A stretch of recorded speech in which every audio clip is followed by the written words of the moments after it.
My next guest is an entrepreneur with 10 years experience running a business incubator. After serving entrepreneurs for a decade, he took all that experience and created a software platform powered by OpenAI that pretty much helps a new entrepreneur get up to speed as fast as possible. For example, this software will help you organize the customer's problems, create solutions against those problems, create a pitch deck, come up with price points, create a logo, and even create a website. What could take an entrepreneur days, if not weeks, can reduce that time down to minutes. It's absolutely incredible. And in this episode, he not only talks about the business in detail, but he provides a demo of what the software can do. This is really cool. Please welcome Nick Thorne.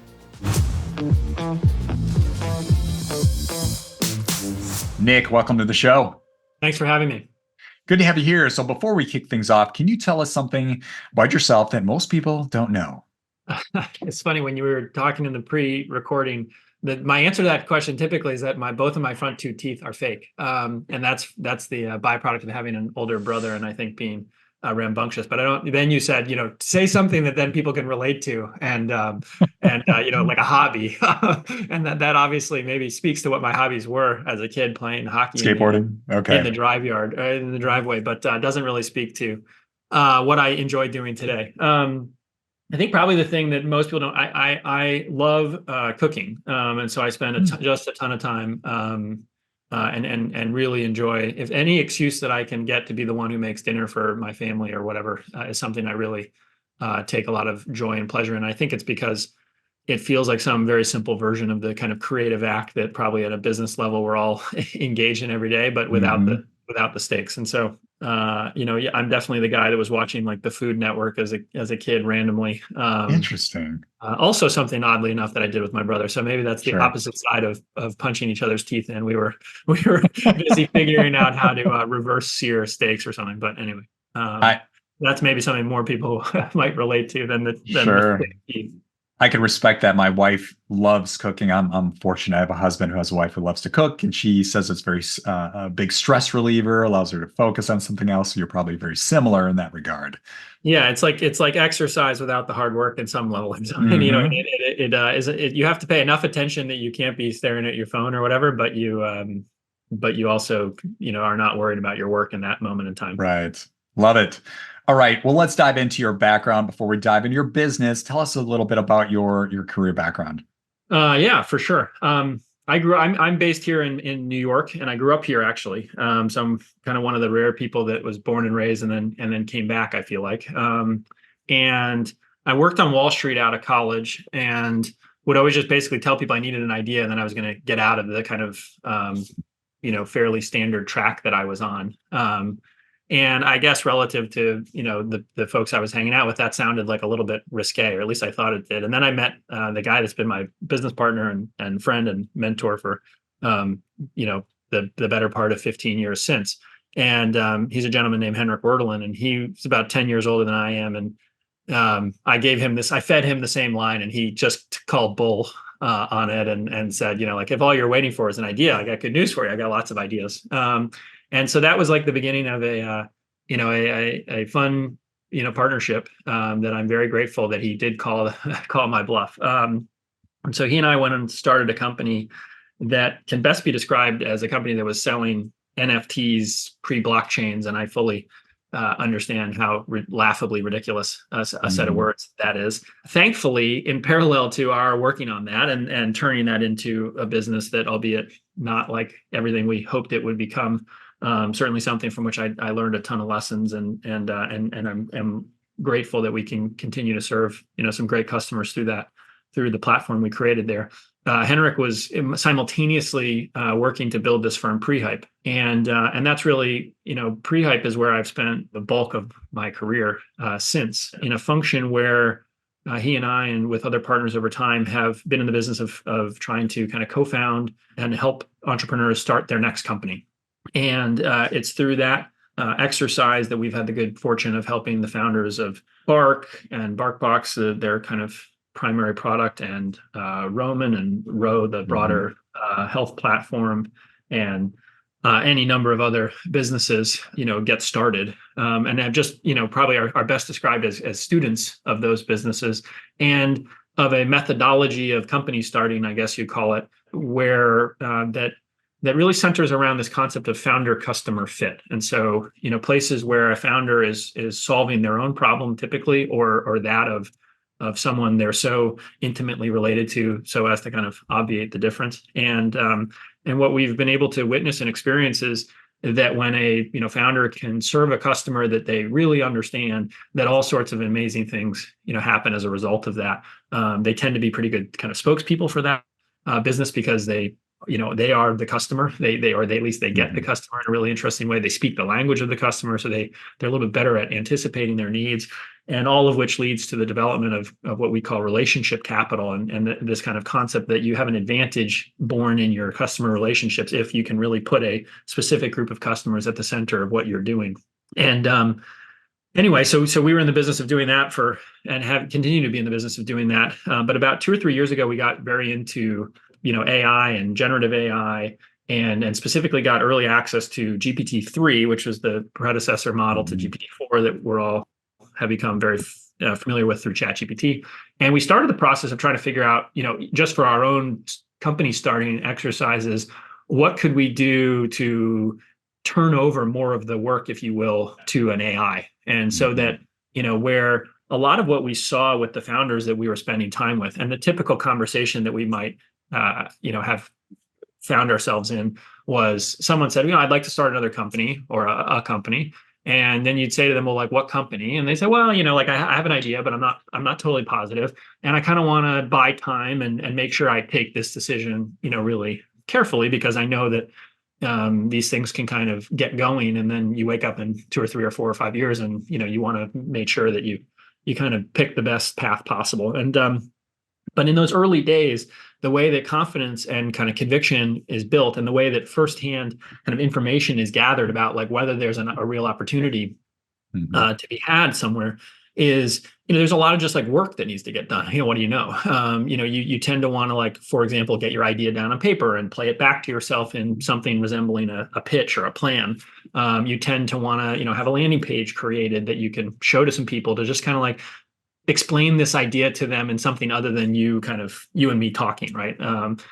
You often want to, like, go and interview some people, both people within your network to kind of understand how they experience this problem better, but also hopefully strangers, and figure out how to recruit those strangers into a kind of customer interview dynamic. And so we had this, like, pretty fixed process, and we went about the job of trying to allow AIs and these kind of series of co-pilots that we've created over time to do more and more of that work. And we've now put all those together. We did that mostly for our internal purposes, but what we realized is, once it's turned into code, you can make that set of products and services available to many, many more people, which really opened my eyes to just like how broad the problem and solution, I guess you'll call it, fit could be, when you think about the fact that 60+% of Americans have had an idea for a business, but like 8% of them do something about it. And so you just have this big gap between kind of vision and imagination on the one hand, and action and on the other. And some meaningful percentage of that gap is probably, it exists for a reason, and that's okay.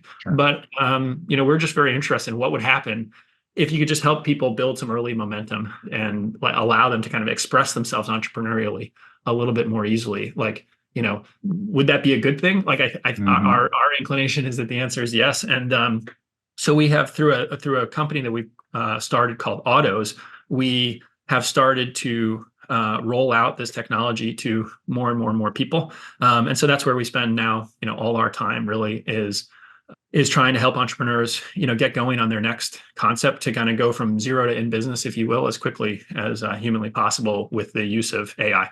Love the backstory there. Thank you. And what we're going to do here shortly to the listeners, we're going to be sharing, Nick is going to share his screen. Before that, though, we want to learn a little bit more about the business. How does it work? How do you charge your customers?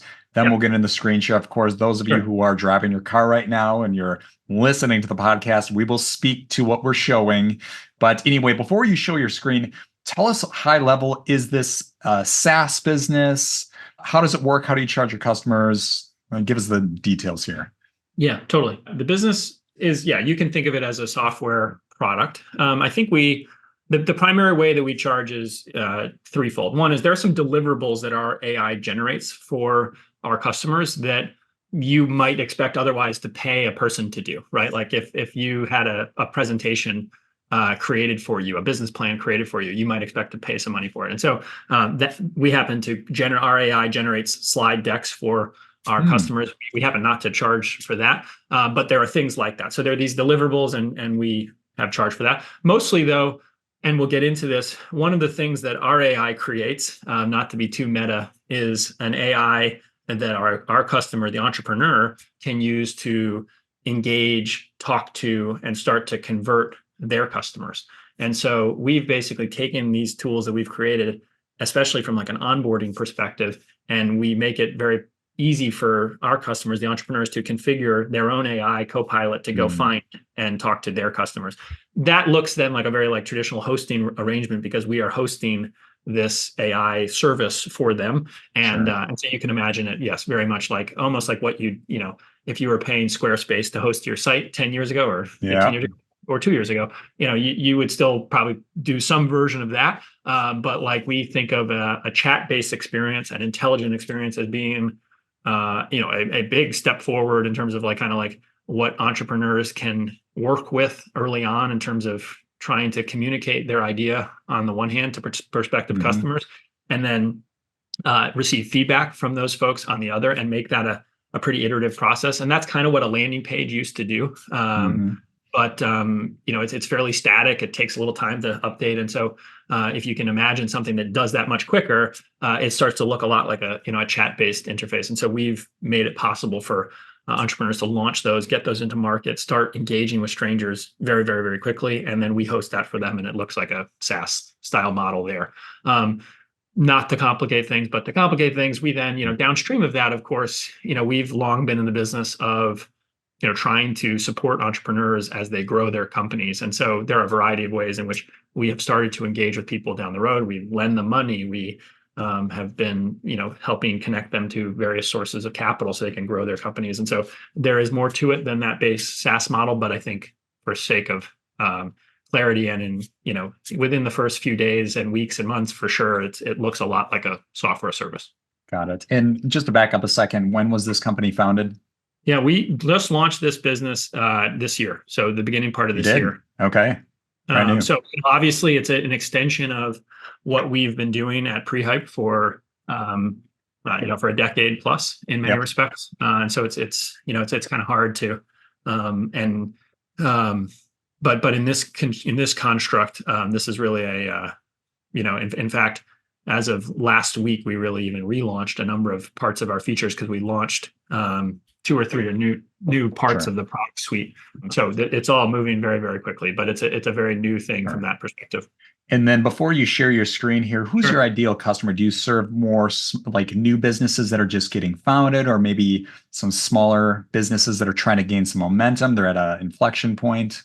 Yeah, it's generally speaking, I think what we buy ads that say things as simple as, that idea that you have and that you haven't made any progress on will still be an idea in a week unless you do something about it. I mean, effectively. Got it. Some of those things. And so I think it largely targets people who, one, are probably curious about AI generally and what it can do for them, but who definitely, I think, would answer yes to the question of, are you a person who's had an idea for a company but just haven't found the right way to make progress on it?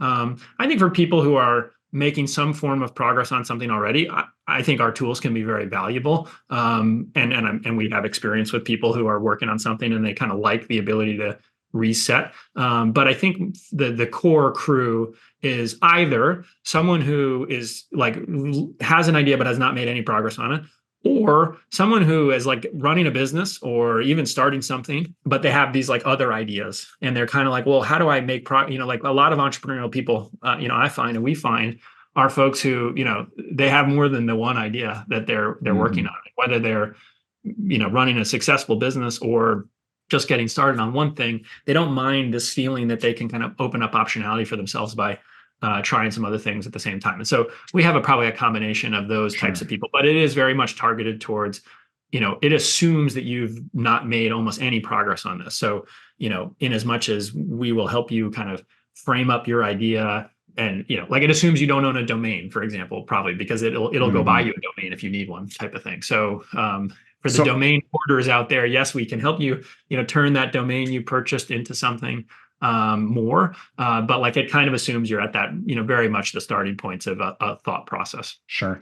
To kind of zoom out a bit, your past business, it sounds like it was really, you could call it, would you phrase it as more as an incubator, or Yes. maybe? Yeah, 100%. 100%. So now you're letting software do a lot of the heavy lifting, thanks to OpenAI now, can kind of walk the entrepreneur through the journey, get them laser focused on perhaps what they should be working on, maybe avoid things they should not. Is that a nice assumption of what you do?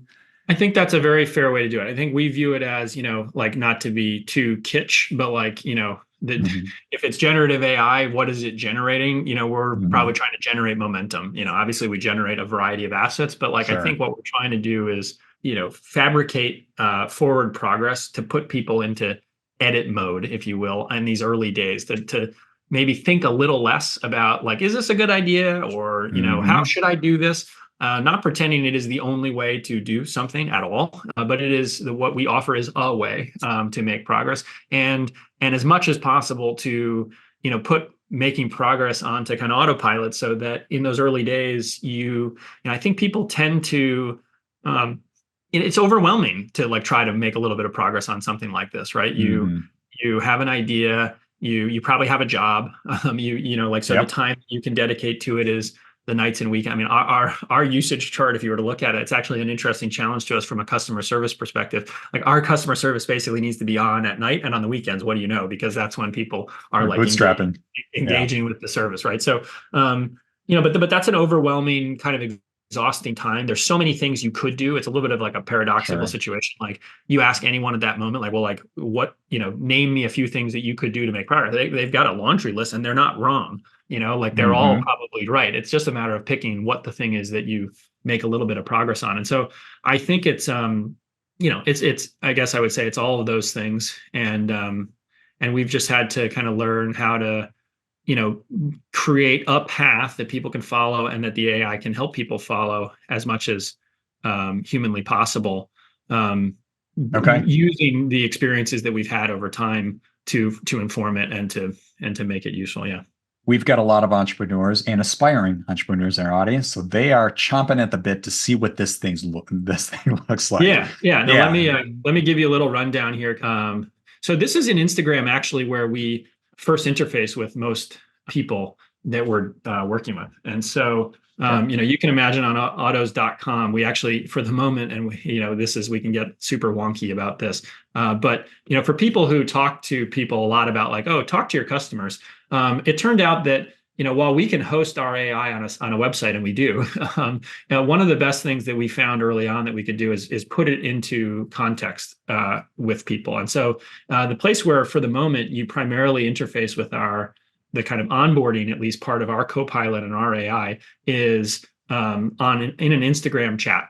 And so what people do is they come on and they can find us directly. We do have like a following because we publish these reviews of business books, but we also, as I mentioned, buy advertisements that will start people into our conversation. And so when people click our ad, instead of going to our website or whatever, they actually just end up right in a conversation. And so the way that the AI works is really twofold. And so just to go through the super class, we have a conversational form factor wherein we first ask people to give us the name of their customer. And the reason we do this is back to this concept of founder customer fit. We basically are of the view that the starting point of a conversation about a business has to be like, who are you going to serve? Because what do you know? There's no such thing as a business that doesn't have a customer. And, that doesn't, again, mean that the only way to start a company is to start by identifying who you're serving, but it is a way. And so therefore, we have found over time that it's like a good starting point. And then what the AI will go back and forth. So what you can see in the blue here is for those watching is my responses. So this is just like a demo that I went through with it. And then the gray is our AI.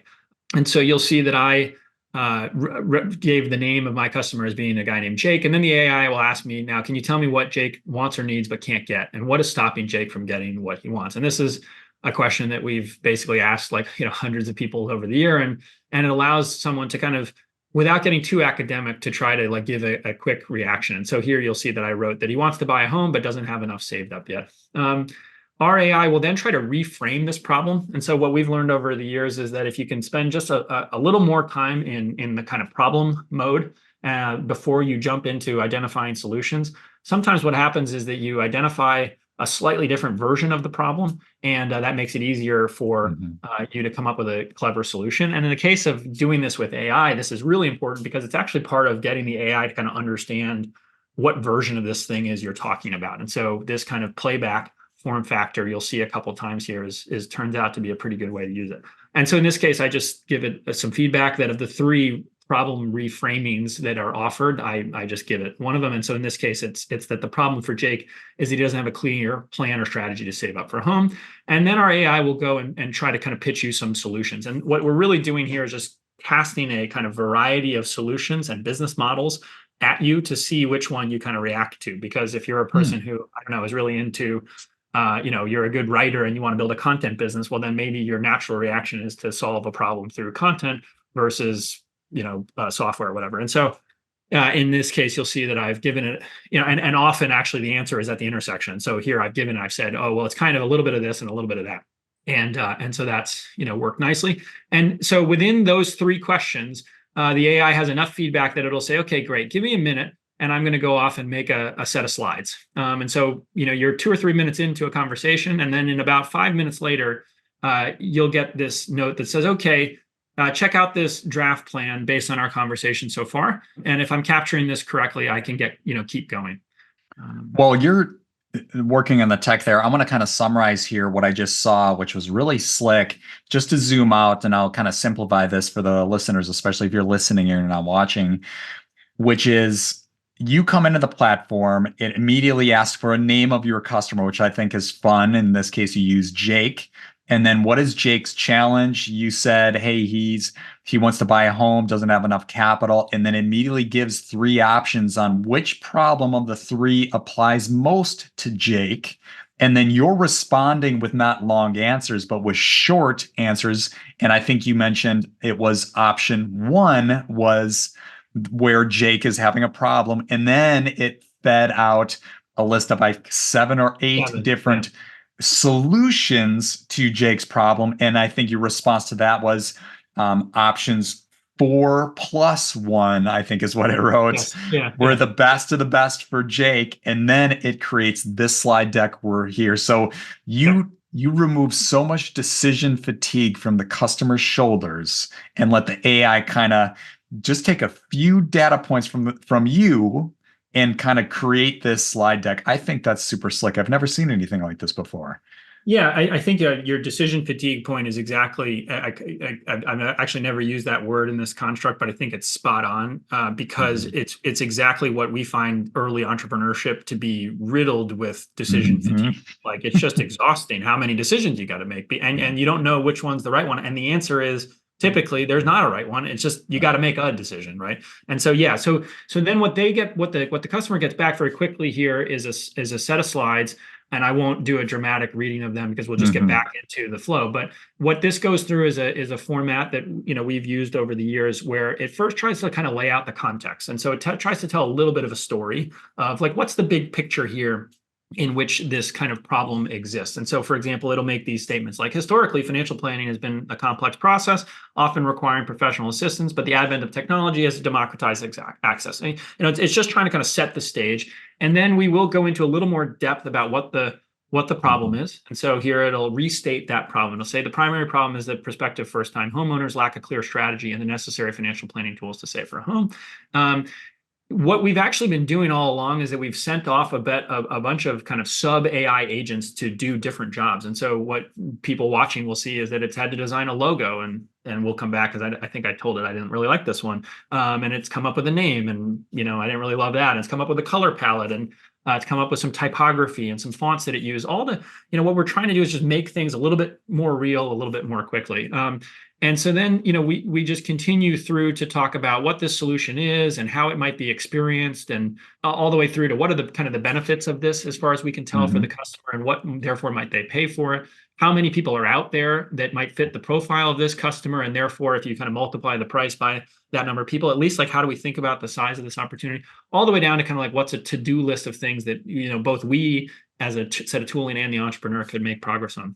And really, this is meant, again, to play it back to you, to give you like a little bit of a structure for a plan, but very quickly, what we offer you when we send that to you is we say, we can either keep going here, or by the way, we can send you a link where we'll just gather together the key assets, because really within that presentation are a few decisions. You don't have to decide what's on every slide, but you should make a couple things. And here I said, yes, I'd like to do that.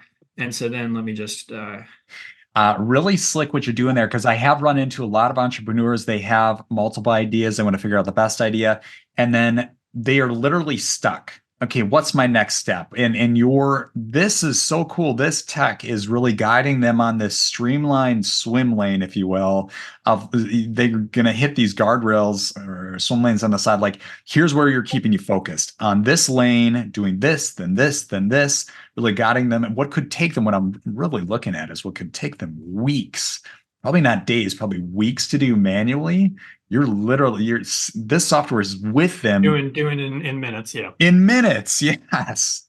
It's a little crazy. I mean, I would say honestly, weeks is only because, again, not because of necessarily how much work there is, but how many decisions have to get made. Exactly. Yeah, so it's more just trying to like put you constantly in this position of saying like, okay, well, that's like, here's a decision, and it may not be perfect, but it's done. And so whatever. And so in this case, I gave it the feedback that I didn't like it actually. And so you'll see that I've already done this. And so I went through and I tried to kind of redesign it. I wanted a slightly different color palette. I kept the name, but I wanted to change the icon. And so I can easily say, this should have a $sign. Okay.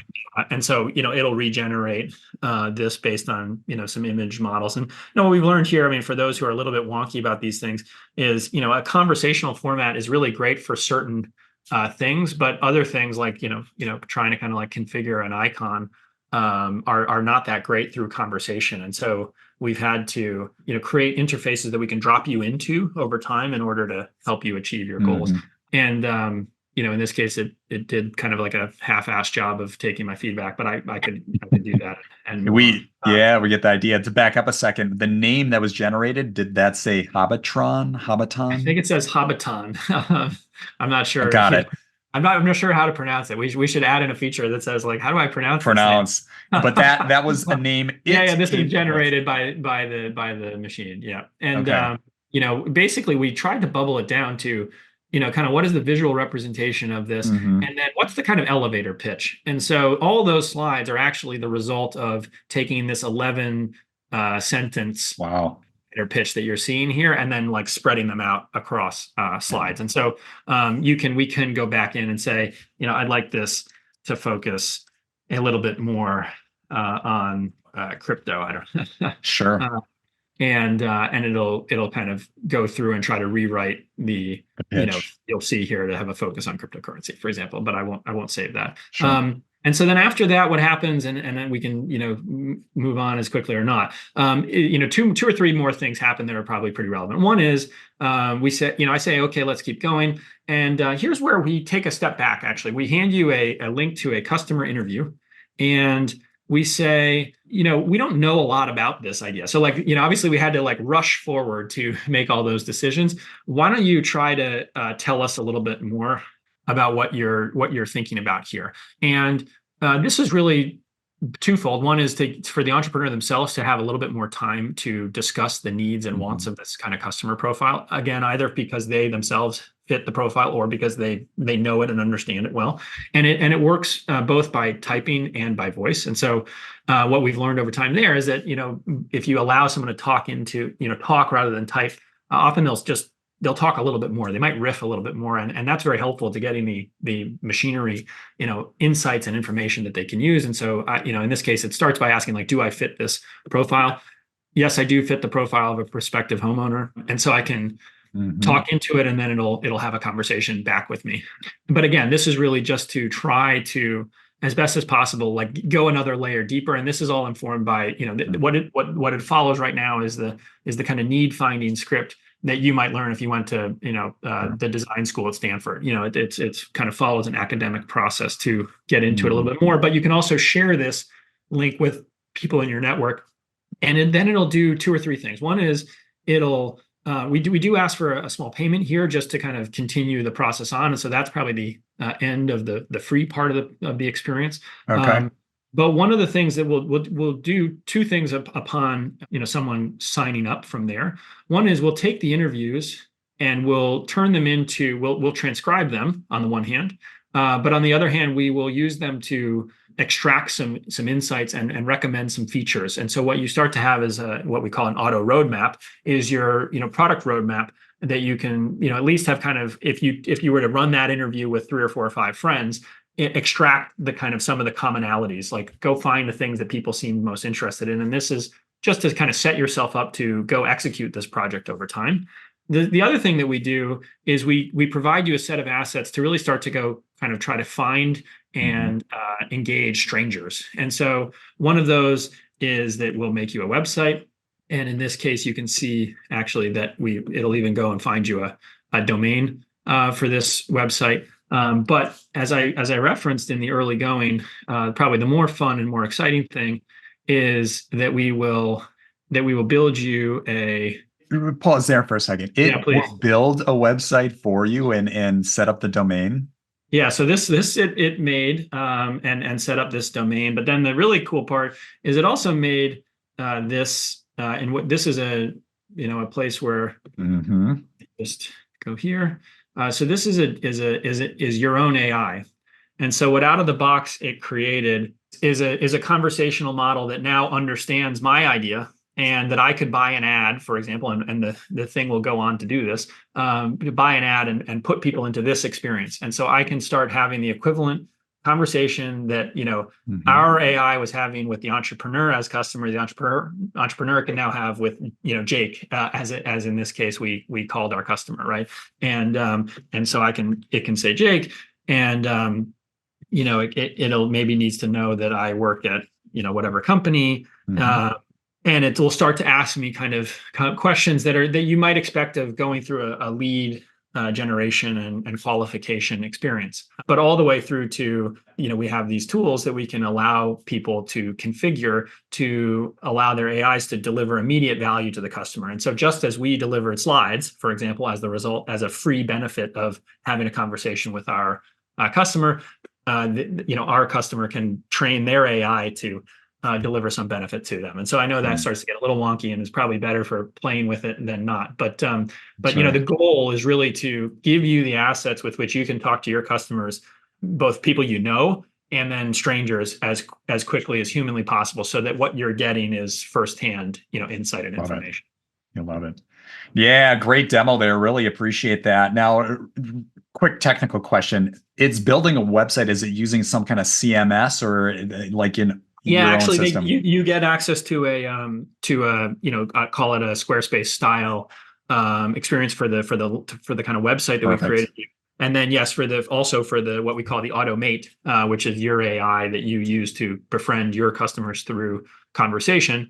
You have a dashboard where you can you do everything from change its instructions to it comes along with a lightweight CRM that the AI is feeding to speak to, so that if you go in there and have a conversation with that, obviously we want to capture your information somewhere. And so what our customers come out of the box with is this set of assets, but includes a little lightweight CRM that they can use to track who's talking to the tooling and follow up with people. To speak to our audience real quick, and I'll kind of let you chime in.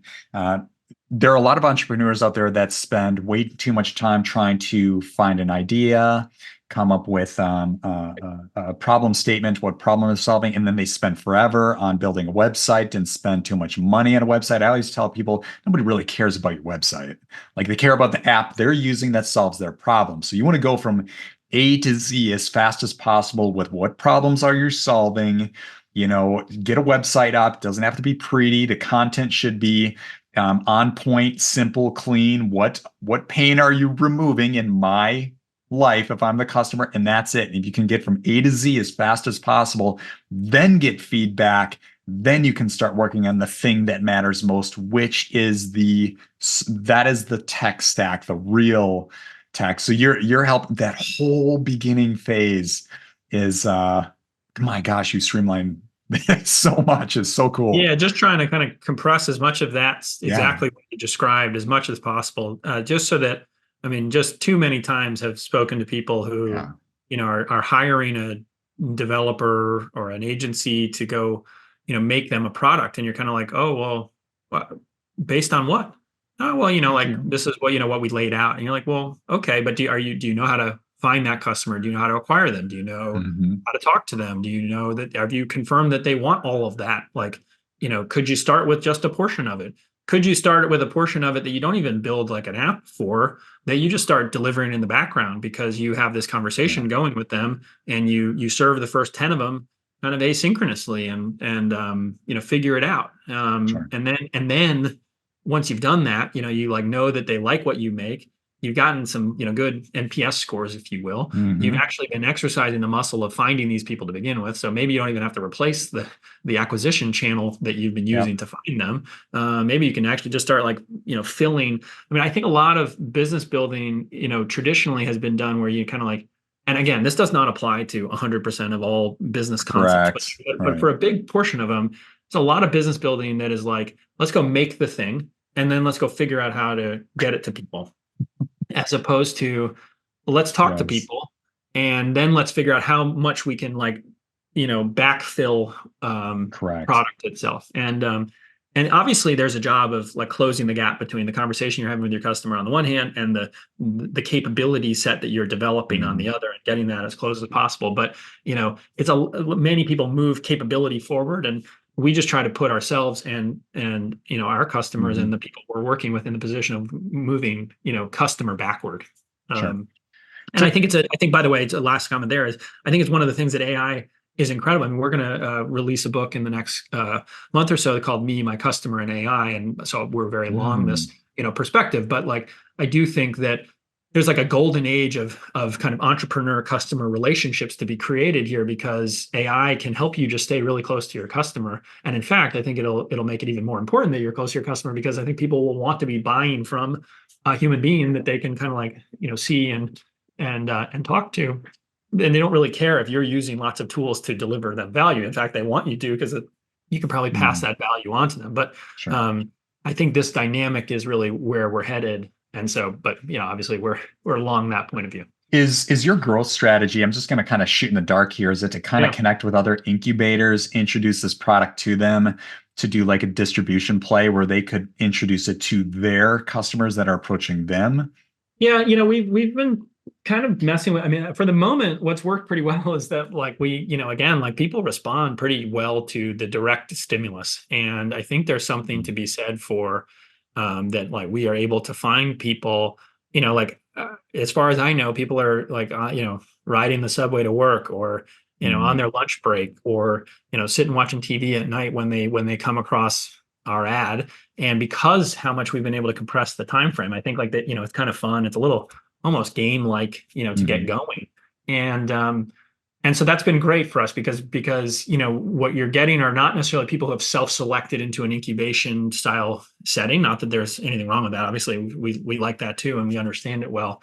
But I kind of like catching people at a, when they're otherwise doing something, leisurely, because I think it speaks to this feeling of, I'm not making progress on this thing otherwise. Yep. But all of a sudden I can just answer a few questions. It starts making progress. Well, like you just get this. It's a little bit addicting, I The think. momentum.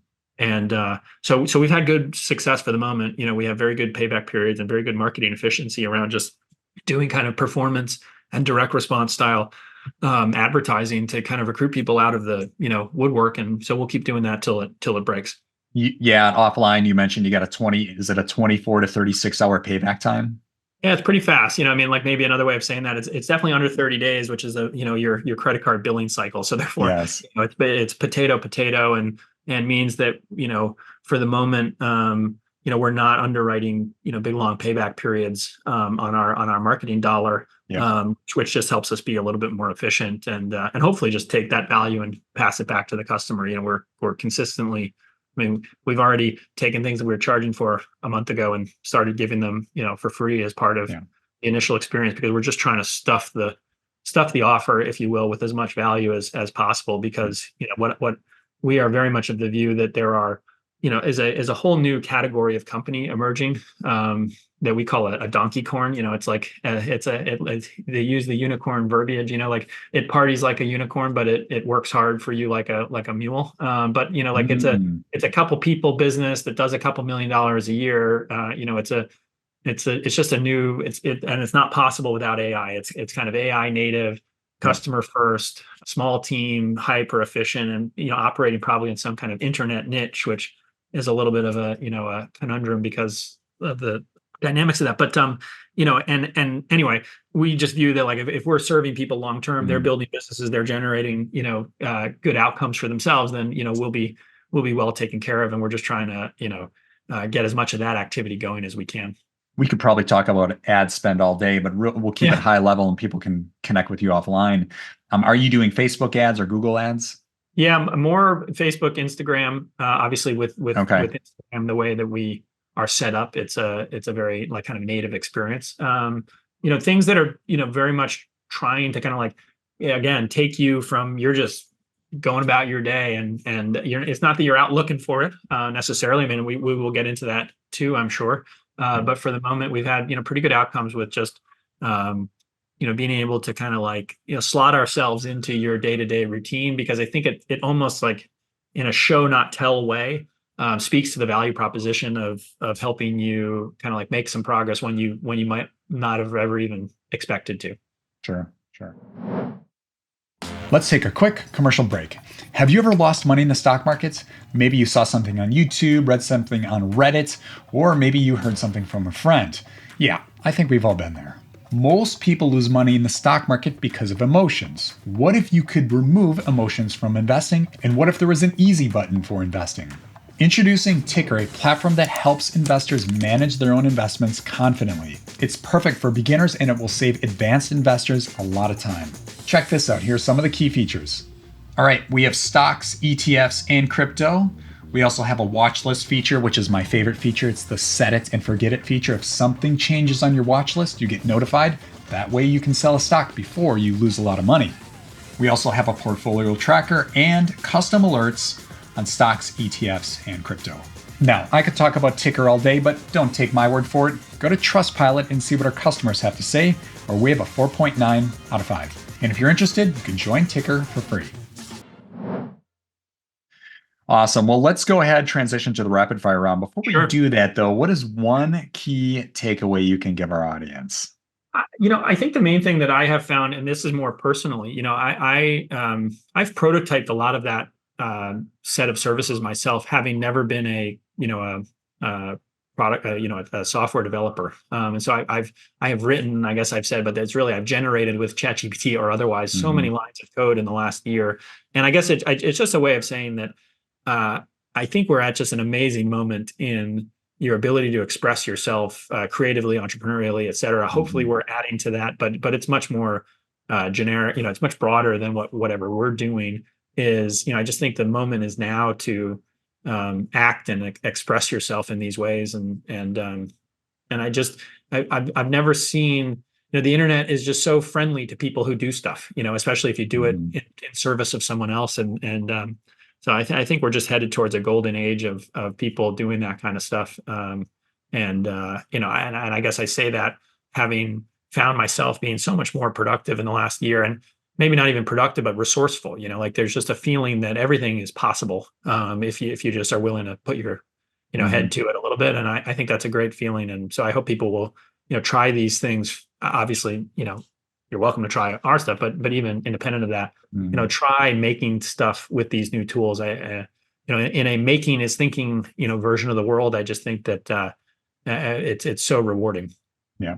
To hit on a key point there is, there's people out there that'll become fearful of AI, and it's like, you got to flip that equation and say, hey, how can I use AI to provide a service, remove pain, save a ton of time, which is what you did with Autos. And then on your customer side, on how fast they can get to a concept that's pretty darn close to monetized. Of course, you'll get some customer feedback to refine it, but that's A to Z. Like I mentioned earlier, the amount of time they reduce is just ridiculous, and you're really leveraging the power of AI in the right way. So nice work. I appreciate that. Yeah. Cool. Let's dive into the rapid fire round, the part of the episode where we get to find out who Nick really is. If you can, try to answer each question in about 15 seconds or less. You ready? Okay.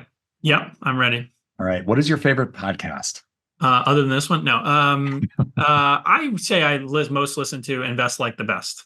Yeah, very familiar. All right. What is a recent book you read and would recommend? I was just having to look up the name of it, which maybe is not a great sign, but I read a book called Stolen Focus, Why You Can't Pay Attention. It's written by, I'm looking at it right now, a guy named Johan Hari. And it just kind of speaks to this, the issue of our age in terms of how difficult it is to, maintain focus when you are being bombarded with stimuli. It has both some very kind of sobering inputs, as well as I think some recipes for success, and I for one, I'm certainly one who have seen a notification show up on my phone even a second ago and looked at it, and anyway, so that's I would recommend it. All right. Next up, movie question. What is your favorite movie? I wanted to come up with something like more insightful when I was thinking that you might get to that, but I love Gladiator. I know that maybe that just speaks to being a 13-year-old in 1998 or whenever that came out. Anyway, so I guess I'm going to say Gladiator. Great it's choice. Just so fun. It's so fun. It may have been mentioned once or twice before on this show. We'll put it that way. I'm sure that's true. There's a very compelling kind of component to that character, right? Yes, indeed. All right. What is the worst advice you ever received? Man, that's a very difficult question because I feel like I've had the very good fortune of having some good, advisors and mentors in my life. Or the worst advice I've ever, and I guess it just speaks to my mindset, which is like, most of the advice I've ever gotten that I don't feel is good advice. I feel like even if I've taken it and it's led me down some path, so much of the good stuff in life has come from just trying things and seeing and the opportunity is very rarely, the good stuff is very rarely at the end of the road I'm on. It's often because I get down that road a little bit and then you get to turn off onto this new road that opens up. And so I don't know. And that's a terrible answer, but I don't, nothing comes to mind. Maybe that's a bad thing for me. You're around the right group of people, it sounds like. So let's go there. What is the best advice you ever received? My dad, when I was a kid, just really harped on having a positive attitude, and the kind of importance of being positive and curious and interested. And I think his encouraging that kind of positivity, I was lucky to have, football coaches who did the same. But I think positive attitudes are largely a decision, not always. And don't pretend that there aren't folks who are in a situation where, positivity is right. Very hard to come by. But I think my grandfather died at 99 years old, and he would put his coat and tie on every day, basically till the day he died, and have a big smile on his face. And he'd been sitting in the same chair. I mean, barely capable of moving for the last 10 years of his life. And it just struck me that this was not by accident. This was a gentleman who was living a long time because he was choosing, positivity. So I think the advice to be positive, to smile, to, just engage and be curious and see the best in people and situations has been a very helpful piece of advice. Kind of piggyback on that. This was wise advice I heard from probably a trained reaction to people throughout my life, including my dad, which is life is 10% what happens to you and 90% how you react. And you can either choose to react with a poor attitude or a good attitude. I think they train you maybe another version of that for your memory bank. I think they train both Ironman, athletes, as well as people, prisoners of war being tortured and the latter is kind of complicated for a variety of reasons, to smile. Because even when you're exhausted at the end of an Ironman, or you're being put through POW kind of camp style treatment, if you smile, you can positively impact your own endorphin set. And I don't think we think of a smile as a thing that you are is not causative typically in our the way we think about things, but it just does at some level you do react, how you react. I agree with that. Matters a lot. All right. Last question here. Time machine question. If you could go back in time to give your younger self advice, what age would you visit and what would you say? Oh man. I mean, selfish ones aside, like when I spent a bunch of money on buying Bitcoin mines in 2013 instead of just buying Bitcoin. And if I had just taken the money that I invested in the mining rigs and put it in the thing, I wouldn't be on that. I'd be retired on the beach somewhere. No. I think relatedly, I had, when I started the first business that I started, and we arrived at a moment where it was just becoming clear that at best we had massively mistimed things. I was just very down and very upset about that, and I think it took me years to kind of be ready to commit to something thereafter, because I think I just felt raw and like that I had not figured it out, and not that those were valuable experiences, but I think I would have gone back and just said, to myself at that moment, to keep an open mind about what was coming, that this was not necessarily the end of the world, and that that oftentimes good stuff just is the matter of maybe to your point, not just how you react, but just continuing to answer the bell and show up and try things. Trying things has been, just an incredible positive force in my life. And I guess I would have just told myself that, to maybe be a little bit calmer about what was coming, because, that oftentimes it's not at the end of I guess to repeat myself, it's not at the end of the road that you're on that you necessarily find what you're looking for, but you do find new roads. And those are the fun parts anyway. Yeah. Great advice. All right. And where can the audience reach you? Well, I think the easiest thing, I'm very good on email. So Nicholas at prehype or .com, or Nicholas at audos.com. Either I'm very available. I'm on LinkedIn. I'm on Twitter at ThorneNY. I'm everywhere, and I don't have a big enough following to not be responsive. And many of the most successful people I've ever come across are incredibly responsive, far more responsive than I am. So I try to be, no matter what. But for sure. If you're into entrepreneurship, generally AI, and much less something at the intersection of those things, would love to catch up. Well, thank you so much for your time here, Nick. Entrepreneurs, if you're watching or listening, I highly recommend you check out this product. This demo today was worth its weight in gold. I think this is a huge time saver. I can't wait to see where your company is going to be in the next year. Well, look forward to coming back and giving you an update. Sounds good. Thanks, Nick. Sean. Thank you so much.